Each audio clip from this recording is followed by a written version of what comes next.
Junior Jhonson was raised in that house and honed his skills as a driver, first hauling moonshine liquor on the roads around here. Then he went on to become one of the most successful and intriguing personalities in the history of the sport. Join me today as we hear Junior Jhonson tell his own story on the great drivers. The famed writer Tom Wolfe called him the last great American hero in one of the most quoted and celebrated short stories in recent history. Junior Jhonson fit the definition. From the time he blistered the roads of North Carolina on his wild bootlegging runs to his domination of Grand National stock car racing in the early 1960s. He won 50 major races before retiring in his mid-30s to become the most successful team owner in the sport. Today, he's developed a giant racing complex near his birthplace in Rhonda, North Carolina, and the bucket seat of his stock car, occupied by such superstars as Bobby Allison, Cale Yarborough, and Darrell Waltrip, is the most coveted in the sport. Junior, an awful lot of people today recognize you as one of the most successful car owners in NASCAR, but it may be that some of the younger people don't remember you as a driver. You dominated Grand National stock car racing in the early 1960s, and all of a sudden, just bang, you quit. Really in the prime of your life as a driver. You were in your middle 30s, as I recall. Was there any specific reason why you stopped driving? Well, not really. I had a pretty successful background as far as being able to build my own cars and stuff and driving too. And I had a lot of knowledge of what it took to run a racing team. And of course I was running my own operation and driving it too. I was tied in with Ford Motor Company, which gave me the financial aid that I needed to run an operation and not drive it. So I considered how many races I had been in and how good I'd done at it as a driver, and I started evaluating the future of where I was going and what I was going to do. And it was awful hard for me to quit at the time because I was in the prime of my racing career. I was 34 years old, and I felt like anybody could beat me if my car didn't let me down. So I was in good shape in the driving department. But when I evaluated where I was going and what I was going to be doing down the road and stuff, I felt like I made the right decision when I quit. I immediately went into owning cars and forming my own operation and stuff, and it's proved out to back up what I thought would happen, that I could be successful at. I could make a lot more money and owning the cars I could drive, and I had a lot longer future in it, and from that aspect. Did you ever have any second thoughts? I did a time or two when my drivers that I was choosing weren't working out like I thought they ought to, because it was pretty hard to stand and watch a guy drive a race car when you felt like you could beat him. And at the time when I first started picking up drivers, along in 66 and 67, I still had them credentials where I could beat him. There weren't no question about it.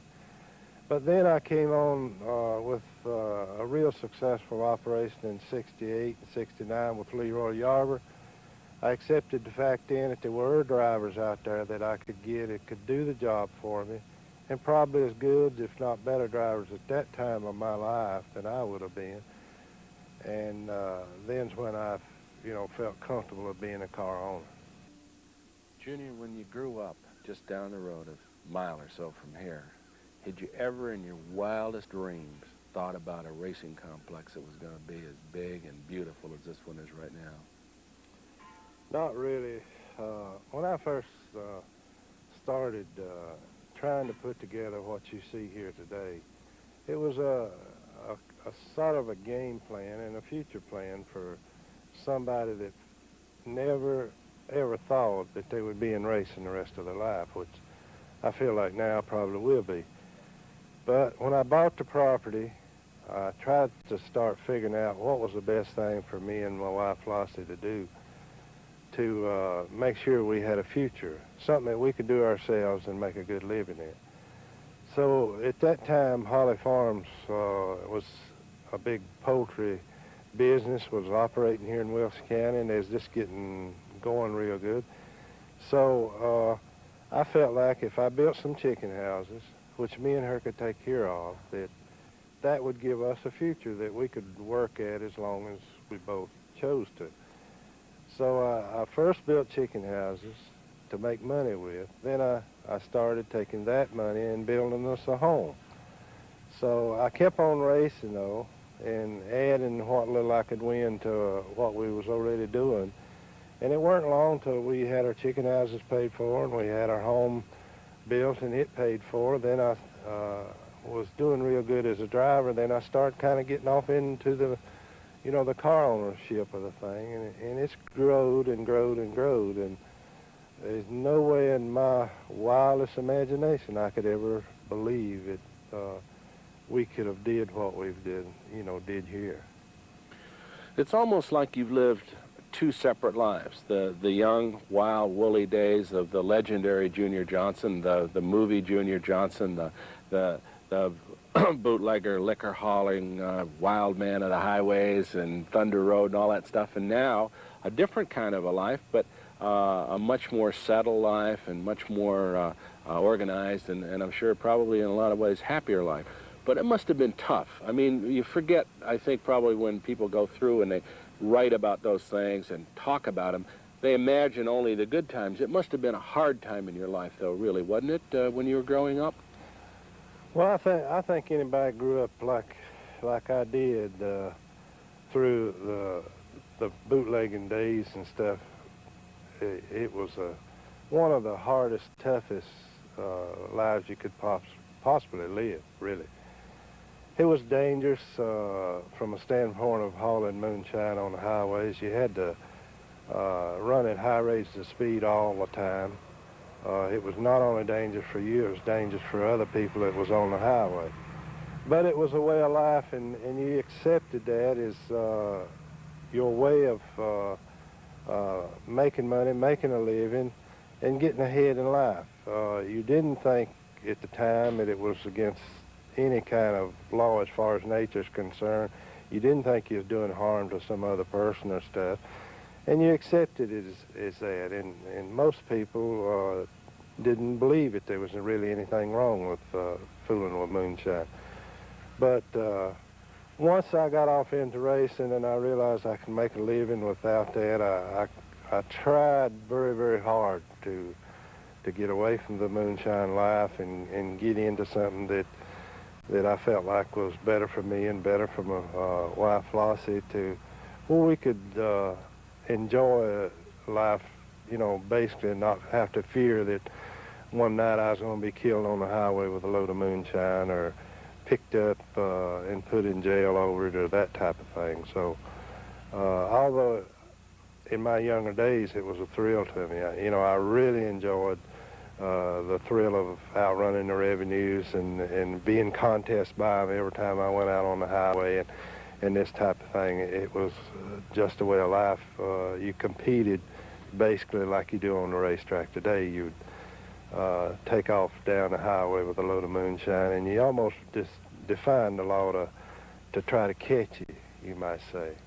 But I'm sure it was the youngness and the wildness that I enjoyed in it then.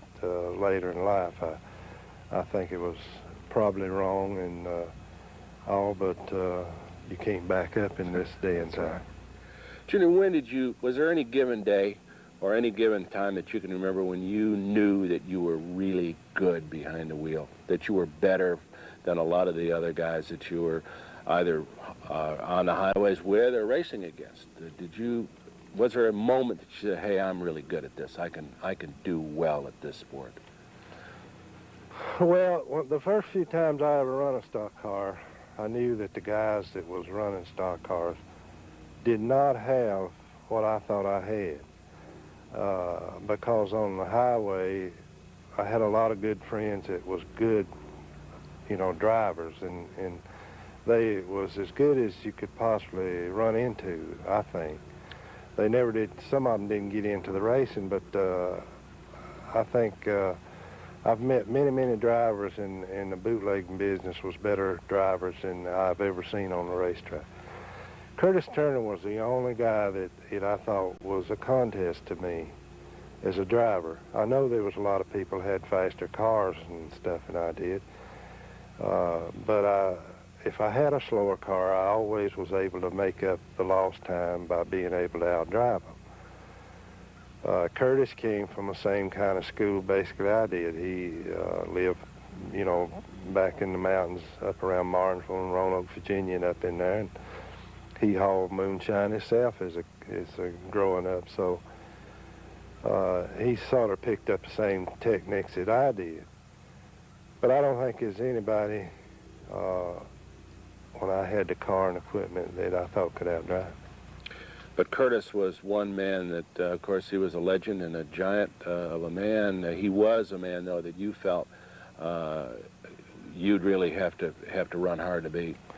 Well, I enjoyed running against Curtis, and one time back in '60, '61, I had two Pontiacs that Holly Farms was supporting for me, and Curtis was a big drawing card, so several racetracks would make deals to get him to come in and drive cars and stuff. And they made a deal a few times for him to drive one of the cars that, of course, I was driving. And I basically enjoyed running with Curtis. I would give him whichever car he wanted, because I wanted to satisfy my own mind that I could handle him in any given situation. So I chose on every occasion that he drove to let him drive both cars, pick him a car, because I wanted him to feel like he weren't being shortchanged, and I wanted to beat him with what he thought was the best.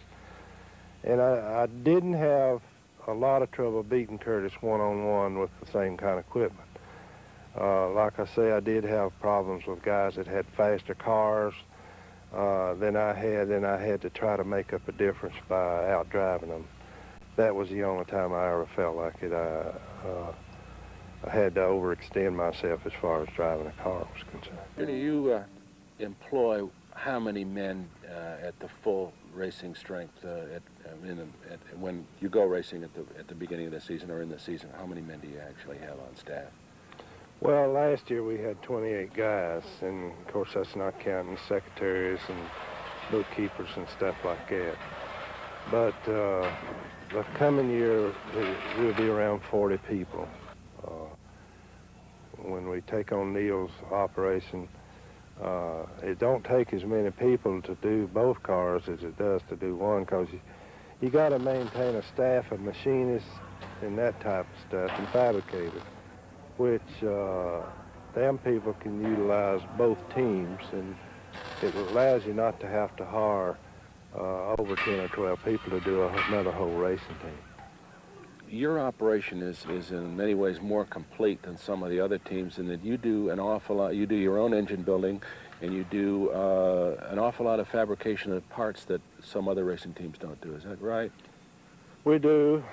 We try to make as many pieces of that operation as we can possibly make. And the more of them we make, the more successful we get also.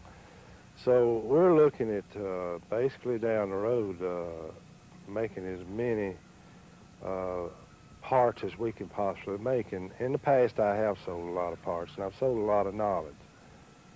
I'm looking at very strongly curtailing that kind of deal, because I find myself day in and day out trying to outrun various things that I have made or created. And that's not been good for me, other than I was in a financial stage to where I had to sell to be able to utilize making of certain parts, because they're very expensive when you're making experimental stuff. It costs you like 3 times what it normally would cost you if somebody else is making. You just went out and bought it. So I think now with the 2-car operation we have, with the sponsors we have, the way racing has kept increasing financially wise, that we'll be able to utilize our facilities and make the various parts and pieces that we need that should give us an advantage down the road. Junior, when you're around, when you're home, and you're not on the road racing, How many hours a day will you put in with a race team, and how much? I know you love to hunt and you love to be around the house. How do you split your life up when you're in a normal week here? Well, in the past, I did do a lot more hunting than I have been doing lately. The kind of hunting I do is at nighttime. I have a bunch of coon dogs, and me and a friend of mine used to hunt like 3 or 4 nights a week when I was home. I haven't been able to do that right lately because the requirement time of racing anymore to make sure that everything's you know, exact like it ought to be every time you go to the racetrack has required a lot more of my time, so that takes away from what I like to do a whole lot. But I don't, you know, I don't feel bad about it because we have been successful. It has paid off, and I accept the fact that you have to give up something to gain something. So it's been a pretty good deal all around for me. Is it as fun as it used to be? I mean, when you were a tighter, smaller operation and things were a little less hectic and not as much money at stake? Well, the fun part about racing is running like 15 or 18 races. You can run a race or two and say, well, guys, let's just take off for a week or two and go do some of the things you like to do. The way we are now, it is a 12, 14-hour day job, 365 days a year, and you're gone from home an average of 5 days a week. That's not as much fun as being able to just load up and go to the beach or go to the mountains and do what you'd like to do. So you got to accept the fact that you're either going to go for the championship or just go to win a certain amount of races. The business is just boomed, hasn't it? A lot more. Is it bigger than, say, you had expected to have been, say, 5 years ago? Probably 100 times bigger than even I could imagine it had been 5 years. Back, I didn't think racing would grow to what it is today. The last 3 years, the growth of racing has been unbelievable to me because you always feel like at some time or another everything's going to peak out. But I think racing really, from what I've seen the last 3 years, is just now getting started. I think it's going to reach a plateau of baseball, football, and that type of stuff, and if it does, there's no end to how it's going to grow to get there. Well, I'm seeing you're building all over the hills, all over here. You're going to have a little industrial park here in the next couple of years. Well, we think that's what it's going to do. You know, it's going to grow to the extent you got to have your own little factories and stuff of that nature, and that's what we're planning for. I think in the next 3 or 4 years, if we continue to do what we're thinking racing's going to do, we're going to spend, you know, millions of dollars building facilities to take care of what we think racing's headed towards. Boy, that's an exciting prospect, and we'll be back with more from Junior Jhonson after life. It just couldn't have laid out more perfectly for you, and everything seems to be breaking your way. But in retrospect, is there anything, if you could step back and do it over again, is there anything you would change? I don't think so. A lot of people says, well, you might like to have not done the part in your life about the bootlegging stuff. I think I've been very, very fortunate. I've had 3 careers in my life, and most people doesn't really accomplish one. I had a career in the moonshine business, I had a career as a race driver, and I've had a good career as a car owner. I don't think any one of them I would go back and redo. Some of them I don't agree with, but I enjoyed all 3 careers, and I accept them for what they are, and I'm very happy with them. So life is good, and as you say, the growth factor, and it may be the future is even holds more excitement than the past in a lot of ways. I think it does. I think where we're headed in racing is going to be unbelievable to a lot of people in the next 10 years. Well, it's hard to imagine how far it's come since those. I mean, you started out, you ran almost exclusively dirt tracks, didn't you, when you started to race, half miles and miles? We didn't know of anything like a big, you know, racetrack at the time I started out. Darlington was the biggest one, and they'd run like 100 and 150 miles there. Nobody ever dreamed that you'd run 500-600 miles and be able to make a car stand up and run that long. So it's the advancement of the racetracks, the people that supports it, the fans and stuff, is just grows by the leaps and bounds. You know, it's just no end to it. Junior, we can't thank you enough for appearing with us today and sharing your thoughts about the sport. You're one of the giants in the business, and it's a corny thing to say, a legend in his own time, but we're sure happy to have you with us, and we're very grateful that you spent this time with us. I'm Brock Yates with Junior Jhonson, one of the great drivers.